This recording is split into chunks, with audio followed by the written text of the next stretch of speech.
कार्यक्रम है और भारतीय जनता पार्टी को आगे आने वाले 2022 के चुनाव में जनता उसका जवाब देगी।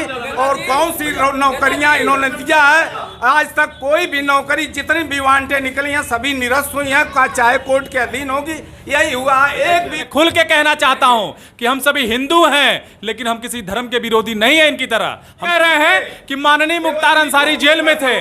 अब मैं आपको बताना चाहता हूं कि जब जनपद मऊ का चुनाव हुआ था पहली बार, मेरी आयु 32 साल है और मैं इन लोगों से, सपा और बसपा के लोगों से, यहाँ का युवा, यहाँ का बुजुर्ग, यहाँ की महिलाएं, जिन लोगों ने वोट दे करके, अपने अधिकार दे करके, जनपद मऊ सदर विधानसभा के लोग जो जनप्रतिनिधि खोजते हैं, इनसे सवाल करने वाले हैं। ये लोग अपराधियों को संरक्षण देते हैं, उनको चुना करके उत्तर प्रदेश की विधानसभा में भेजने का काम यही लोग करते हैं। एक मुद्दा ये बताइए, बहुत 4 योजनाएं बताइए, 4 योजनाएं सरकार के 4 साल में 4 योजनाएं जो आपको लाभ मिला हो। पहले मैं पूर्व में विधायक जी द्वारा दिए गए कुछ मतलब की बातें उन्होंने किया। गुंडा पे इन्होंने बात किया, हेल्थ पे बात किया, गुड़ जाति पे बात किया, एक्सप्रेसवे पे। 4 साल पहले नारा था, बदला है देश, बदलेंगे उत्तर प्रदेश। आज उत्तर प्रदेश में योगी सरकार के 4 साल पूरे हो गए हैं और 4 साल पूरे होने पे पूरे प्रदेश में कार्यक्रम चल रहे हैं। हमारे साथ डिबेट में भाग लेने के लिए विजय राजभर जी भाजपा विधायक हैं, भरत भैया जी भाजपा के नेता हैं, आप सपा के वरिष्ठ राष्ट्रीय सचिव हैं रामहरि चौहान जी, आप और अखिलेश जी आप हैं, मनोज जी आप हैं, सब लोग यहाँ के स्थानीय नेता भी हैं। सबसे पहले मैं चलूँगा विजय राजभर जी के पास। 4 साल में भाजपा सरकार ने क्या परिवर्तन किए हैं? जो कई दशकों में नहीं हुआ वो 4 सालों में हमारी सरकार ने करके दिखाया है। सड़कें जो जनता के लिए जेन्युइन चीज़ें थी, सड़क, पानी और बिजली, आप देखिए सड़कें चमचमा रही हैं, जनता को पीने के लिए पानी मिल रहा है और बिजली 24 घंटे शहरों में, 16 घंटे तहसीलों पे और 12 घंटे गाँव में मिलने का काम हमारी सरकार कर रही है। लेकिन आपको लगता है कि इतने से काम चल जाएगा आपका? आने वाले जो चुनावी वर्ष है उससे लगता है कि इससे आप चुनाव लड़ लेंगे? देखिए, हम जनता की सेवा कर रहे हैं, हम कामों पे चुनाव नहीं लड़ते, हम विकास पे चुनाव लड़ते हैं। और विकास जो चल रहा है, मैं बता तो रहा हूँ कि और जो विपक्ष के साथी हैं, अगर हमारा कोई काम गलत हुआ हो, किसी काम में कमी हुई हो, तो उसको आप अवगत कराएं, हम उस पर अपनी बात रखेंगे। नहीं, काम तो एक जगह हो, लेकिन जो नाम बदला जा रहा है उस पर क्या कहेंगे आप? कहाँ नाम बदला जा रहा है? बहुत से शहरों का नाम बदला जा रहा है। किन शहर का नाम? अरे प्रयागराज का नाम बदला, इलाहाबाद का नाम प्रयागराज किया गया, मुख्य दीनदयाल उपाध्याय किया गया। प्रयागराज के बारे में बात करते हैं। प्रयागराज जब आप देखेंगे इतिहास के पन्नों में, आप उसको खंगाल के देखिए, पूर्व में बदला गया नाम है वो, इसलिए उसको बदलने की जरूरत पड़ी। आप अयोध्या देख रहे हैं, अयोध्या नगरी प्रभु श्री रामचंद्र जी की नगरी आप देख रहे हैं, आप उसको देखने का प्रयास करिए जरा कि जो इतिहास में जो पहले था उसी को हम लोग अभी करने का काम कर रहे हैं। ये हमारे साथ सपा के नेता भी हैं रामहरि जी, आप क्या कहेंगे? विधायक जी की बात से संतुष्ट हैं? देखिए, जो विधायक जी कह रहे हैं कि 70 साल में जो नहीं हुआ वह भारतीय जनता पार्टी की सरकार में हुआ है। मैं कहता हूं कि 70 साल जो कांग्रेस ने क्या किया उसके बारे में आपको जानकारी नहीं है, या अगर जानकारी है तो उसको आप सही बता नहीं रहे हैं। और समाजवादी पार्टी की जो सरकार 5 साल में 2012 से 2017 के बीच में जो किया है, आपकी जो सरकार है 6 साल केंद्र की सरकार और 4 साल जो है उत्तर प्रदेश की सरकार, 6+4 की जो आपकी सरकार है, इसमें क्या हुआ है, जहां आप खड़े हुए हैं कोपागंज में, यहाँ से उत्तर आप जाएंगे तो गोरखपुर यहाँ मुख्यमंत्री का जो है क्षेत्र है, और इससे आप दक्षिण जाएंगे तो बनारस जो है प्रधानमंत्री का क्षेत्र है। लेकिन मुख्यमंत्री और प्रधानमंत्री के बीच में जो यह दूरी है 100 किलोमीटर की, इस पर आप देखिए कि कौन सा विकास हुआ है। आप जनता जानती है। इसी 10 साल में 3 चुनाव आप हार गए। इस 10 साल में हम 3 चुनाव कहाँ, अभी 2012 जीते, उसके बाद कौन सा चुनाव जीते? 2017 हारे हैं और पार्लियामेंट का हारे हैं, 2 चुनाव हारे। 2019 में भी आपने हारा। 2019 का उपचुनाव का कोई मतलब थोड़ा ना होता है। आप योगी सरकार के 4 साल के कार्यकाल को कैसे देख रहे हैं? जो 4 साल का योगी का कार्यकाल है, आज आप देख रहे हैं कि नौकरी खत्म, आए दिन हत्या, बलात्कार, जहां मुख्यमंत्री प्रधानमंत्री। रोजगार के मोर्चे बताइए, रोजगार के मोर्चे पे बताइए। मैं आपसे कहता हूं रोजगार, मैं कहूंगा तो उसको झूठ मानेंगे। आप पूरा रिकॉर्ड उठा के देख लीजिए। जो मैं कह रहा हूं कि जो 70 साल में नहीं हुआ वो हमारी सरकार ने 4 वर्षों में देने का काम किया है। समाजवादी और बसपा की विगत जो 12 सालों की सरकार जो रही, 15 सालों की पिछली सरकार रही, जिन्होंने नौकरियां नहीं दी, हमने केवल 4 साल में 4 लाख नौकरियां देने का काम किया है। और वो नौकरी ऐसी रही कि उसमें किसी प्रकार के किसी घर से नौकरी नहीं बांटी गई। आप नौकरी पाने वाले बच्चों से बात करिएगा, वो कहते हैं कि प्रदेश में ऐसी पहली सरकार आई है कि जो पारदर्शी तरीके से नौकरी देने का काम कर रही है। पारदर्शी व्यवस्था को किस रूप में देखते हैं आप? कैसी पारदर्शी व्यवस्था यूपी में? उत्तर प्रदेश सरकार ऐसी पारदर्शी व्यवस्था, सुन लीजिए, लोगों का यहाँ प्रमाण पत्र नहीं बन रहा, जाति प्रमाण पत्र नहीं बन रहा, निवास प्रमाण पत्र नहीं, इस छोटी छोटी चीज़ों को लेकर लोग परेशान हैं। कहाँ बात कर रहे हैं? आप बताइए। छोटी उत्तर प्रदेश सरकार 4 साल में उत्तर प्रदेश में पूर्ववर्ती जो हमारे सपा के भाई बोल रहे थे, सपा और बसपा के पापों को धोते हुए उत्तर प्रदेश में भय, भूख, भ्रष्टाचार और माफिया राज पर प्रहार किया है। उत्तर प्रदेश विकास के क्षेत्र में एक नया आयाम हिंदुस्तान के राज्यों में पूरा कर रहा है, ऊंचाई प्राप्त कर रहा है। और पूर्ण रूप से पारदर्शी सरकार, इससे बड़ी पारदर्शिता क्या हो सकती है, जिसकी बात हमारे माननीय विधायक जी कर रहे थे। 4 लाख नौकरियां इधर 1.5 दशक के अंदर 15 वर्ष के बीच में पहली बार ऐसा अवसर हुआ जब उत्तर प्रदेश में 4 लाख नौकरियां नौजवानों को दी गई है। एक नौकरी में 1 रुपया न कहीं रिश्वत लगा है, न ट्रांसफर पोस्टिंग के नाम पर किसी नौजवान का लगा है। जब इनकी सरकार हुआ करती थी, ये जाति के आधार पर, क्षेत्र के आधार पर और भ्रष्टाचार के आधार पर नौकरी तय करते थे। योगेंद्र जी, ये बता रहे हैं पारदर्शी व्यवस्था, भ्रष्टाचार बंद है? अच्छा चलिए, आप भी बता दीजिए। पारदर्शी व्यवस्था में भ्रष्टाचार बंद है, सब काम एकदम राम राज है। पारदर्शिता आपको साफ नजर आएगी। एक लेखपाल जो फर्जी तरीके से भर्ती हुआ था वो आज नेपाल में है, जिसे इन्हीं की गवर्नमेंट ने, इन्हीं के लोगों ने उसे यहाँ उत्तर प्रदेश छोड़वा करके नेपाल भगवाया है। ये विधानसभा, उत्तर प्रदेश की विधानसभा में ये क्वेश्चन उठा है, आप इसको खुद पता कर लीजिए। नहीं पता क्या करना है इसमें? ये पारदर्शिता कितनी इनकी है, एक भी वैकेंसी अब तक क्लियर नहीं हुई। पारदर्शिता की बात कर रहे हैं, आपकी सरकार में यादव सिंह जैसे लोग रहे हैं, एक भी किस मुंह से पारदर्शिता की बात? एक भी पारदर्शिता नहीं हुई है, ना अब तक वैकेंसी निकली। जितनी भी वैकेंसियाँ निकली, यूपी गवर्नमेंट बनती है और 6 महीने बाद हिमाचल का चुनाव होता है। योगी जी जाकर कहते हैं कि मैं 6 लाख नौकरियाँ दिया हूँ। एक भी नौकरी की उस पीरियड में एक भी वैकेंसी नहीं थी। कौन सी नौकरी की भर्ती कर दी और कितनी पारदर्शिता रही होगी, आप ही हमको बताएं। 2,51,000 के मुकाबले 4 लाख का दावा कर रहे हैं विधायक जी। 4 लाख नौकरी, एक भी आंकड़ा दिखा दें, एक भी आंकड़ा दिखाएं। बताइए। एकदम आंकड़ा प्रस्तुत है। मैं अपने साथी से कहना चाहता हूं, समाजवादी साथी हैं, डिग्री कॉलेज के साथ हम लोग का साथ रहा है और हम लोग कदम से कदम मिला के हर धार्मिक कार्यक्रमों में चलते हैं। देखिए, झूठ बोलने से कोई काम नहीं चलने वाला है। एकदम मैं आंकड़े के साथ प्रस्तुत करना चाहता हूँ। आप उत्तर प्रदेश सरकार जब से बनी है, आप पुलिस विभाग की भर्ती उठा के देख लीजिए, हमारे अभी जो शिक्षक भर्ती निकली थी आप उसको उठा के देख लीजिए, ऐसे अन्यत्र विभागों में जितनी वैकेंसियां निकली थी, मैं कोई झूठ नहीं बोलता। और एक चीज़ और जान लीजिए, हम जब जनता के बीच वोट मांगने जाएंगे तो हम इन नौकरियों को गिनाने वाले नहीं हैं। इसलिए नहीं गिनाने वाले हैं कि हमारा जो दायित्व था उस दायित्व का निर्वहन हमने किया है।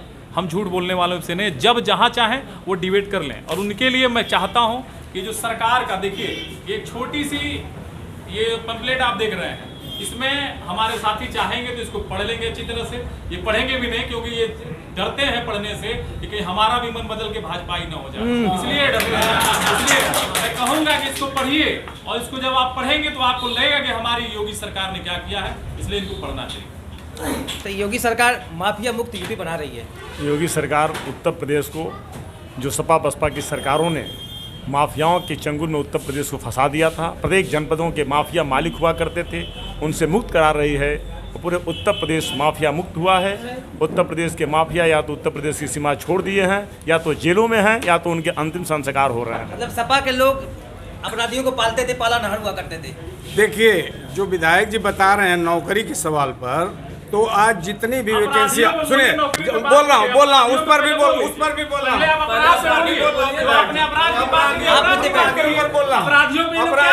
मेरी बात सुनिए, यहाँ बहुत बड़ा कुख्यात माफिया मुख्तार अंसारी का नाम आपने सुना होगा, जिसके नीचे तमाम सैकड़ों अपराधी इस जनपद से वसूली किया करते थे। एक बात बोलने का अधिकार नहीं था। आपने देखा होगा, एक भी अपराधी के सवाल पर मैं आपको बताना चाहता हूँ, सभी जितने भी अपराध चल रहा था, मैंने ललकारा था और मेरा ललकार पूज्य महाराज जी के योगदान के कारण था कि हमारे मुखिया योगी जी अगर नहीं होते तो हम भी ललकार नहीं पाते। और मैंने उत्तर प्रदेश की विधानसभा में ललकारा है कि आने वाले जो विधानसभा 2022 का चुनाव होगा, इन सपा और बसपा के लोगों को समझाने का चुनाव है कि आप अपराधियों को पालते हैं, भ्रष्टाचारियों को पालते हैं। यहाँ की जनता आपकी बातों को समझ चुकी है। अपराध और भ्रष्टाचार मुक्त उत्तर प्रदेश और जनपद में कहना चाहता हूँ आप माफियागिरी की बात करते हैं। समाजवादी पार्टी की सरकार में भी मुख्तार अंसारी जेल में हुआ करते थे, जो सदर विधायक थे। अतीक अहमद साहब जेल में हुआ करते थे, और जो अमरमणि त्रिपाठी हैं वो भी जेल में हुआ करते थे। यही योगी जी भोकर भोकर के रो रहे थे। गायत्री प्रजापति भी हमारी सरकार के बाद जब जेल में गए, जब उनकी जांच हुई, सिद्ध हुआ, वो जेल चले गए। जब सिद्ध होगा तभी तो जेल जाएंगे। इस पे हमको कहना है, देखिए इनकी बातों से ही निकलता है, रिकॉर्डिंग होगी आप देख लेंगे। अभी आपका कहना है कि अतीक अहमद साहब, जो लोग अपराधियों को साहब कहते हैं, इतना भी बड़ा अपराधी एमएलए और एमपी हो जाता है, इसको मानने की संज्ञा दी जाती है। देखिए जो भी आपके लिए आदरणीय कैसे हो सकते हैं? जब योगी जी नहीं, आपके लिए आदरणीय कैसे हो सकते हैं? साहब मैं आदरणीय नहीं, मैं साहब बोला हूँ। साहब क्यों बोला आपने? जोगी जी पे मुकदमा हुआ था, उनको भी लोग पूज्य कहते हैं। पूज्य कैसे होगा? और मैं बताना चाहता हूँ, ये जो कह रहे हैं कि माननीय मुख्तार अंसारी जेल में थे, अब मैं आपको बताना चाहता हूँ कि जब जनपद मऊ का चुनाव हुआ था पहली बार, मेरी आयु 32 साल है, और मैं इन लोगों से, सपा और बसपा के लोगों से, यहाँ का युवा, यहाँ का बुजुर्ग, यहाँ की महिलाएं, जिन लोगों ने वोट दे करके, अपने अधिकार दे करके, जनपद मऊ सदर विधानसभा के लोग जो जनप्रतिनिधि खोजते हैं, इनसे सवाल करने वाले हैं। ये लोग अपराधियों को संरक्षण देते हैं, उनको चुना करके उत्तर प्रदेश की विधानसभा में भेजने का काम यही लोग करते हैं। अच्छा, एक मुद्दा ये बताइए, बहुत बीच मुद्दा था, उन्होंने कहा था अखिलेश यादव ने कि ये भाजपा का वैक्सीन हम नहीं लगवाएंगे। भाजपा का वैक्सीन हम नहीं लगवाएंगे, उन्होंने यह नहीं कहा था। बस सुनिए, भाजपा का वैक्सीन नहीं, भाजपा के लोगों से हम नहीं लगवाएंगे, लेकिन जो हमारे डॉक्टर हैं उनसे हम लगवाएंगे। डॉक्टर से लगवा, आज हमारे जो बड़े नेता हैं, गलत बोल रहे हैं, आदरणीय प्रोफेसर साहब वैक्सीन की आप बात कर रहे हैं, इसी तरह हम लोग हम वैक्सीन की बात आप करते हैं। इसी जनपद में, मऊ जनपद में, हमें जब 3 दिन रखा गया जेल में, फर्जी डॉक्टर को ला करके हमारे पर वैक्सीन लगवाया, जबरदस्ती हमारा चेकअप कराया जा रहा था, जिसे हम लोगों ने मना किया और हम लोगों ने उसका पुरजोर विरोध किया। इस पे मैं कहना चाहता हूँ, आप लोगों से पारदर्शी व्यवस्था की बात करें, इतना बड़ा फर्जी कहना चाहता हूँ कि जो ये लोग आरोप लगाते हैं, आप जरा बता दीजिए, सदर हॉस्पिटल में फर्जी व्यवस्था है क्या? फर्जी डॉक्टर बैठता, यही ये दुष्प्रचार करते हैं। ये लोग आतंकवादियों के संरक्षक हैं। उत्तर प्रदेश सरकार में जवाब थे, जो बम विस्फोट करते थे उनके साथ ये लोग थे। जो लोग कचहरियों में बम विस्फोट करते थे, जो लोग आतंकवादी गतिविधियों में संलिप्त थे, उनके साथ ये लोग रहने वाले लोग हैं। और ये लोग क्या बात करेंगे पारदर्शी व्यवस्था की? इसलिए मैं आपसे कहना चाहता हूँ, आप जाकर के स्वयं देख सकते हैं। अच्छा, पारदर्शी व्यवस्था पे आपको कुछ बोलना है? पारदर्शी व्यवस्था के बारे में तो बोलना यही है कि जाति प्रमाण पत्र जो है तहसील घोषित और कल्याणपुर ग्राम पंचायत का, हम लोग आज 2012 से अब तक जो है तहसीलदार साहब से अनुरोध करते ही रहते हैं, लेकिन वो कभी बनाने का। आइए पास में आइए। क्या नाम है आपका? हमारा नाम भजुरामा प्रसाद। क्या समस्या है? हम लोग जो है कल्याणपुर ग्राम पंचायत के भातु जाति का है। कब से नहीं बन रहा है? 2000 पर इसकी जांच हुई, शासन कब से नहीं बन रहा है ये सीधी बताइए? बंद तो 2012 से नहीं, 2012 सपा कार्यकाल से नहीं बन रहा, भाजपा कार्यकाल में भी नहीं बन रहा है। मैं उसको कहना चाहता हूं कि देखिए, इन्हीं की समस्या नहीं है, मैं उसमें जोड़ना चाहता हूं। अभी हमारे पास गोंड जाति है, खरवार जाति है, ऐसी जातियां जिनके ऊपर सुप्रीम कोर्ट में मुकदमे चल रहे हैं, उसमें जाति प्रमाण पत्र नहीं जारी हो रहा है। ये मामला है। लेकिन कुछ लोगों ने बनवा रखा है, उसका क्या? जो पहले बन चुका है उस पे, जिस पे आपत्ति हो गई है, इसी सरकार के इसी कार्यकाल में बना है। जिन पे आपत्ति हुई है, जिन पे सुप्रीम कोर्ट का मामला चल रहा है, वो जाति प्रमाण पत्र अभी निर्गत नहीं हो पा रहे हैं। कोर्ट का किसी कोर्ट से यही आपके मधुबन में ताजपुर का बन रहा है, आपके सदर में बन रहा है। भेदभाव हो रहा है। जिन लोगों का, देखिए हमारी सरकार और हमारा एकदम साफ कहना है कि हम माननीय उच्च न्यायालय से ऊपर नहीं है। माननीय उच्च न्यायालय को निर्देशों को ध्यान में रखते हुए हमारी सरकार जनहित के सारे कार्यों को करने के लिए तैयार और कर रही है। आप भी आइए, आपका क्या नाम है? हमारी समस्या भैया ये है। क्या नाम आपका? पहले नाम बताइए। मेरा नाम तेज बहादुर गोंड है। और मेरी जाति का समस्या यह है कि जाति प्रमाण पत्र नहीं बन रहा है। किस जाति के हैं आप? हम गोंड जाति के हैं। सन 2002 में जनजाति में गए हैं, अटल जी की सरकार में। अटल जी की सरकार में शासनादेश जारी है, भारत का राजपत्र जारी है, और यहाँ का जो सरकारी महकमा है बना के नहीं दे रहा है। साल भर से नहीं, रोके हुए हैं। अभी कलेक्टर का आदेश हुआ है 22 या 23 फरवरी को, उसके बाद भी नहीं बना रहे हैं। अब बताइए, व्यवस्था ये है, ये पारदर्शी नहीं, मैं आपसे बताया हूं कि जो भी माननीय उच्च न्यायालय और माननीय सर्वोच्च न्यायालय का जो आदेश आता है, जैसा आप कह रहे हैं गोंड जाति का, मैंने पहले कहा कि भातु, गोड़ और खरवार जिन जिन लोगों का विवादित मामला था, मैं स्वयं इनके संगठन के साथ जनपद के जिलाधिकारी से मैं बात किया था। उनका ये कहना था कि इन लोगों के ऊपर हाई कोर्ट में मुकदमे चल रहे हैं, जिसमें आपत्ति दाखिल है। आपत्ति का निस्तारण होने के बाद तमाम तहसीलों में जारी होना शुरू हो जाएगा। बाकी अन्य जनपदों में बन रहा है, जहां आपत्ति है वहां नहीं बन रहा है। आप ये बताइए, भाजपा सरकार के कार्यकाल के 4 साल पूरे हुए हैं, 4 ऐसी कौन सी योजना है जिसका लाभ हर वर्ग को मिल रहा है? सपा भी ले रही, बसपा भी ले रही, सब सारी भाजपा के पास कोई कार्यक्रम नहीं है। भाजपा का जो बोलने दीजिए मुझको, इसके बाद विधायक जी बोलने दीजिए, उन्हीं को सुनिए, केवल उन्हीं को सुनिए, उन्हीं को सुनिए। भाजपा सरकार के पास न तो कोई नीति है, न कोई निर्धारण है, न कोई कार्यक्रम है। और भारतीय जनता पार्टी को आगे आने वाले 2022 के चुनाव में जनता उसका जवाब देगी। और कौन सी नौकरियां इन्होंने दिया है, आज तक कोई भी नौकरी, जितनी भी वांटे निकली हैं सभी निरस्त हुई हैं, चाहे कोर्ट के अधीन होगी। यही हुआ, एक भी वैकेंसी। 4 योजनाएं बताइए, 4 योजनाएं सरकार के 4 साल में 4 योजनाएं जो आपको लाभ मिला हो। पहले मैं पूर्व में विधायक जी द्वारा दिए गए कुछ मतलब की बातें इन्होंने किया। गुंडा पे इन्होंने बात किया, हेल्थ पे बात किया, गुड़ जाति पे बात किया, एक्सप्रेसवे पे बात किया, प्रधानमंत्री आवास योजना पे इन्होंने बात किया। तो ये तो बढ़िया बात है, सब लोग आवास देते हैं, सबकी सरकार आवास दी।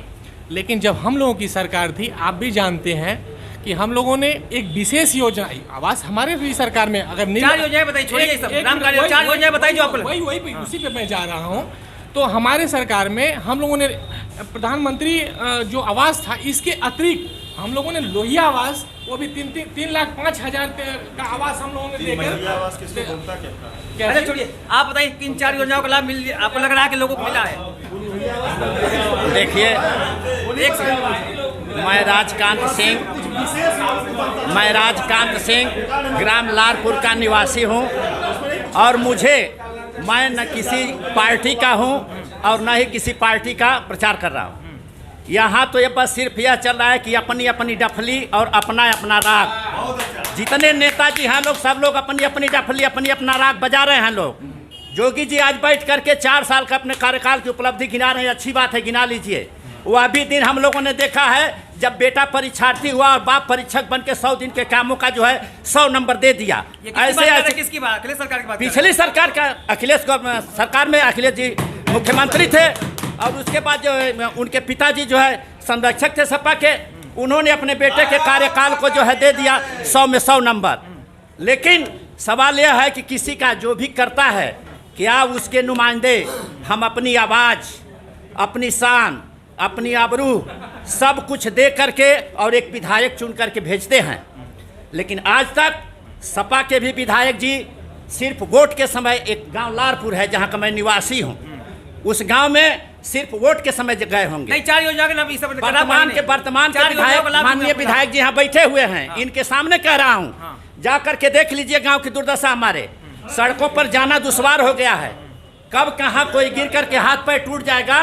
विधायक जी, मैं आपसे कह रहा हूँ इस बात को। विधायक जी भाई बताइए, इनको आश्वासन दीजिए पहले तुरंत। पहले तो आपका मैं स्वागत करता हूं कि आपने इतनी जन जागरूकता दिखाई। आपका मैं हार्दिक स्वागत, अभिनंदन, वंदन करता हूं। मैं आपको बताना चाहता हूं कि आपने अच्छी बात कही कि लंबे समय से विधायक थे जो जनता के बीच में नहीं थे। लेकिन आपको मैं यह भी बताना चाहता हूं कि आपके जितने विधायक अब तक हुए होंगे, और हमको हमारे कार्यकाल में जितना मैंने क्षेत्र भ्रमण किया है, अब तक किसी विधायक ने नहीं किया। पहली बात। दूसरी बात कि जब से मैं चुनाव जीता, मार्च में जाकर के आप लोगों को ध्यान होगा कि मैंने सदन में अपने क्षेत्र की मांग उठाई थी। उसके बाद 22 मार्च से और जून तक लॉकडाउन हो गया। लॉकडाउन होने के बाद कुल हमारे विधानसभा में 198 ग्राम सभाएं हैं, 5 नगर पंचायतें हैं, जिसमें एक नई बनी है वलीदपुर, एक यहाँ कुर्ती जाफरपुर, जिसमें मैं प्रत्येक गांव में जाने की कोशिश कर रहा हूं। अगर नहीं जानकारी होगी तो हमारे चाय वाले भाई हमको रोज देखते होंगे, 1-2 दिन क्यों, सही बताइएगा आप लोग। मैं क्षेत्र में अगर नहीं रहता तो हमसे इतने सवाल नहीं होते। और मैं बताना चाहता हूं कि आपकी जो समस्या होगी हमारे कार्यालय तक पहुंचाइएगा, आपकी समस्या का निदान 100% हो जाएगा। बता रहा हूँ विधायक जी, अभी भी बता दे रहा हूँ कि आप एक बार चल करके हमारे गांव की सड़क को नहीं जाएंगे चलिए, वो मुद्दा नहीं आप 4 योजनाएं बताइए जिससे लगेगा एकदम हाँ यूपी बदल गया है। जैसे आवास हो गया, आवास प्रधानमंत्री आवास, मुख्यमंत्री आवास, शौचालय, उज्ज्वला योजना, जो आप पारदर्शी तरीके से बात कर रहे थे कि क्या पिछले सरकारों से इस सरकारों में हुआ है। माननीय प्रधानमंत्री जब जीरो अमाउंट पे लोगों का खाता खोले तो आज खाता खुलने के कारण जब आवास और शौचालय का पैसा सीधे अकाउंट में आता है लोगों के, कहीं भी करप्शन का संभावना खत्म हो गया है। आपको कुछ बोलना है? हाँ, किससे सवाल आपका? माननीय विधायक जी यहाँ बैठे हैं। विधायक जी के लिए टेंशन है भाई। माननीय विधायक जी से मैं इनके जनता दरबार में इनके पास मैं गया था और मैं बताया था कि आप ही के पार्टी में कुछ लोग ऐसे हैं जो सरकारी ज़मीन कब्जा करके बैठे हुए हैं। अभी भी जब एसडीएम साहब जा कर के खाली कराने पहुंचे थे तो वहाँ बीजेपी के लोग जा कर के उनके साथ गुंडाई कर रहे थे और डीएम और एसडीएम मुर्दाबाद भी बोले। और माननीय विधायक जी से मैं कहा, जिला अध्यक्ष महोदय से मैं कहा कि ये लोग बीजेपी का झंडा लगा के जो भी अवैध जमीन कब्जा किए हुए हैं इनसे खाली कराने का काम किया जाए और पार्टी को बदनाम न करने का काम किया जाए। तो माननीय विधायक जी ने हमसे सवाल किया कि आपकी सपा की सरकार थी तो आप खूब लूटे हैं। माननीय विधायक जी से मैं एक बात कहना चाहता हूँ। अभी इसका जवाब लेते हैं, एक किस्त का जवाब ले लेते हैं। हाँ, अभी जो आपने कहा है, आप जानते हैं कि हमारी सरकार का ये एजेंडा है कि 132 की जो भी लैंडें हैं जो सरकारी भूमि हैं उस पर चाहे कोई भी हो, अभी जो कार्रवाई हुई आपने देखा होगा, हमारे पास ये आए थे, हमसे कहे कि आपके पार्टी के जो वर्कर हैं, मैंने इनसे कहा कि जो भी सरकारी और कानूनी दाव पेच होंगे उसके तहत उनका भूमि खाली होगा और वो खाली हो गया। इसका तो कोई औचित्य ही नहीं है। हमारी सरकार का पूरा जो भी बाकी होगा कानूनी रूप से वो खाली हो जाएगा, खाली हो जाएगा। भैया आपने एक सवाल सबसे पहले किया था कि नाम बदल रहा है। मैं बता दूं कि यह धरती जो है क्रांतिकारियों की रही है, सरदार भगत सिंह आजाद जैसे लोगों की रही है, तुगलक और बाबर की नहीं रही है। नाम बदला जाएगा। और दूसरी बात अभी आपने एक तो कही है कि क्या योजनाओं को कि विपक्ष के लोगों ने कौन सी योजना का लाभ नहीं लिया। विपक्ष के लोग बता दें कौन सी योजना का लाभ नहीं लिया। सभी योजनाओं का विपक्ष के लोग लाभ ले रहे हैं। नाम बदलना तुगलक और बाबर की राजनीति कौन करता है भैया? सपा। हाँ, सपा करती है तुगलक और बाबर की राजनीति। क्या धर्म भी सिर्फ राजनीति होगी, विकास पे राजनीति नहीं होगी? थोड़ा जाति की राजनीति और धर्म की विकास की राजनीति कौन करता है? ये भाजपा के लोग करते हैं। अब बताइए, भाजपा के लोग धर्म विकास की राजनीति करते हैं, जाति की राजनीति करते हैं। मेरे मित्र, जाति और धर्म की राजनीति सेकुलरिज्म का आड़ लेकर के ये समाजवादी पार्टी, बहुजन समाज पार्टी और कांग्रेस पार्टी करती है। हम तो बिल्कुल सांस्कृतिक राष्ट्रवाद ही हमारे राजनीति का मूल धारा है। हम देश की अस्मिता, देश की एकता, अखंडता और सांस्कृतिक राष्ट्रवाद के मुद्दे पर समझौता करने वाले नहीं हैं। और आप सुनिए एक मिनट, उन्होंने कहा था आवास की चर्चा किया था। मैं कहना चाहता हूं पिछली सरकारों ने, एक तो उन्होंने कहा कि प्रधानमंत्री आवास इनके सरकार में था कहाँ। ये इंदिरा आवास बांटा करते थे। जो बीपीएल सूची की बाध्यता, सुनिए, जो बीपीएल सूची की बाध्यता में 2001 की बनी बीपीएल सूची के आधार पर एक गांव में आवास बांटते थे। और लोहिया आवास जिन्होंने इन्होंने चलाने का काम किया था, लोहिया गाँव को, वो विधानसभा में अपने डिबेट में फर्जीवाड़ा। देखिए, जो अखिलेश जी ने कहा नाम बदलने के सवाल पर, मेरा एक कहना है कि जो तिरंगा झंडा है इसको आप पहले जानिए कि इसका रंग किसने दिया। उसका रंग दिया था सुरैया तैयब अली ने। इनकलाब जिंदाबाद का नारा किसने दिया? मुसलमान ने दिया। सारे जहां से अच्छा हिंदुस्तान हमारा किसने दिया? इकबाल अहमद ने दिया। तो इस सबों का नाम भी क्या आपकी सरकार बदलना चाहेगी? अखिलेश यादव, मेरा सवाल आप। आजादी के 75 साल बादों तक अब तक क्यों नहीं उसका नाम रखा गया? ऐसे जो है कि समाज सेवियों का नाम क्यों नहीं रखा गया? आपसे मैं पूछना चाहता हूं। ऐसे समाज सेवियों का नाम आप रखिए। आपकी केंद्र में सरकार है, आपके प्रदेश में सरकार है, घबराने की जरूरत नहीं, रखा जाएगा, से लेकर रखा जाएगा। मंत्री आपके हैं और आप जो है एक राम मंदिर तक नहीं बनवा पाए। अरे अभी कहाँ बन रहा है? अभी तो मुद्दा है, अभी तो राजनीतिक मुद्दा है। अखिलेश यादव जी ने चंदा क्यों नहीं दिया? हस्तक्षेप करना पड़ेगा, समझौता के आधार पर तय हुआ। कोर्ट ने हस्तक्षेप करके अखिलेश यादव जी ने चंदा क्यों नहीं दिया राम मंदिर के लिए? राम मंदिर चंदा देना वो व्यक्तिगत विषय है। नहीं, व्यक्तिगत विषय कैसे है? व्यक्तिगत विषय है। अच्छा, हज हाउस खुलवाना व्यक्तिगत विषय नहीं, लेकिन चंदा देना किसी की मदद करेंगे, हमारा व्यक्तिगत विषय है, हमारी व्यक्तिगत सोच है। अरे सार्वजनिक दान है, सब लोग दुनिया कर रही है। ये कहाँ लिखा है कि सार्वजनिक दान हम कर रहे हैं वहाँ पे? बिल्कुल लोग दे रहे हैं। कौन कह रहा है? अरे चलिए, अच्छा आप बोलिए, चलिए आप बोलिए। हम कह रहे हैं। कौन कह रहा है, कौन करेगा? और क्या? हाँ, चलिए। जब हम कह रहे हैं कि आप सार्वजनिक चंदा मांग रहे हैं, सार्वजनिक जब चंदा मांगेगा कोई हमारे दरवाजे का, हम चंदा देंगे? उन्होंने कहते मैं दूंगा ही नहीं। हम अब वहाँ जाएंगे तो हम देंगे ना। जाएंगे नहीं क्या है? ये तो कोई बात नहीं हम- लेता है। इन्हीं के परिवार में इन्हीं के घर की बहू अपाड़ा यादव, इन्हीं के परिवार में इन्हीं की बहू अपाड़ा यादव देती है, तो वो घर नहीं था? बताइए, ये लोग क्या बात करेंगे? और सुनिए, इन्होंने एक बात कही है, अगर हिंदू हितों की बात करना अपराध है तो हम सभी अपराधी हैं। और इनसे मैं खुल के कहना चाहता हूं कि हम सभी हिंदू हैं, लेकिन हम किसी धर्म के विरोधी नहीं है इनकी तरह। हम सभी गर्व से कहते हैं कि हम सभी बड़ा ये आरोप लग रहा है। हम हिंदी हैं, हम हिंदुस्तान के रहने वाले हिंदी हैं। हिंदी का मतलब हिंदुस्तान में रहने वाले लोग, हिंदी सब्जेक्ट नहीं। आप जानिए इस बात को। ये इसी तरह घुमाएंगे। मैं आपको कहना चाहता हूं कि देखिए, आज इनके सरों से जो मुस्लिम समुदाय की टोपियां थी उतर गई हैं। आपको भी कुछ कहना था? हिंदू और हिंदू के बीच में भी कुछ आता है क्या? नहीं, अपनी अपनी सोच है। सोच आता और है। हाँ, सोच की बात। हाँ बताएं। अभी चकरा में एक शहीद गणेश यादव ने शहीद हुआ, और इनके अधिकारी शहीद को मरा हुआ मतलब का के बयान दिया। इस पे का नाम विधायक जी पर, हाँ अधिकारी, इनके अधिकारी, मैंने संगठन के पदाधिकारी नहीं पदाधिकारी नहीं, अधिकारी की मैं बात कर रहा हूँ।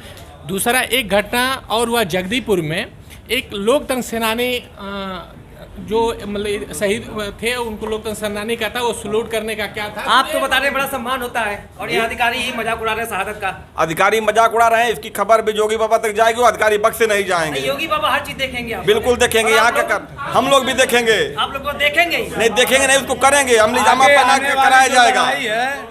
2022 की लड़ाई जो है 2022 की जोगी और कर्मयोगी के बीच में होगी। अखिलेश यादव कर्मयोगी के बीच में होगी। कौन है? जोगी और कर्मयोगी हमारे लेकिन- राष्ट्रीय अध्यक्ष अखिलेश यादव जी हैं। उपयोगी कौन है? और आज भारतीय जनता पार्टी का मुख्यमंत्री महिलाओं के पहनावे पर कमेंट कर रहा है। इस बात पर आप क्यों नहीं सवाल कर? और जो अखिलेश जी ये लोग बोलते हैं कि ये तो बच्चों से गलतियां हो जाती है, बच्चों कभी नहीं अखिलेश जी बोले। अखिलेश जी ने कभी नहीं बोला। बच्चे और मुख्यमंत्री में बहुत जमीन आसमान उत्तर का प्रदेश अंतर के लिए होता है। कर्मयोगी योगी आदित्यनाथ जी और उपयोगी योगी आदित्यनाथ जी।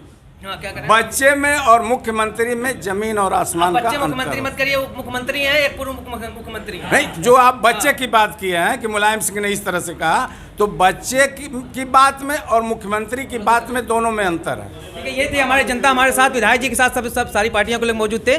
मुझे बस इतना ही कहना है, 4 साल में बहुत बदलाव हुए हैं, लेकिन बहुत से बदलाव अभी बाकी हैं। आने वाला वक्त बताएगा। न्यूज़ 10 के साथ जुड़े रहिए। भारत माता की जय।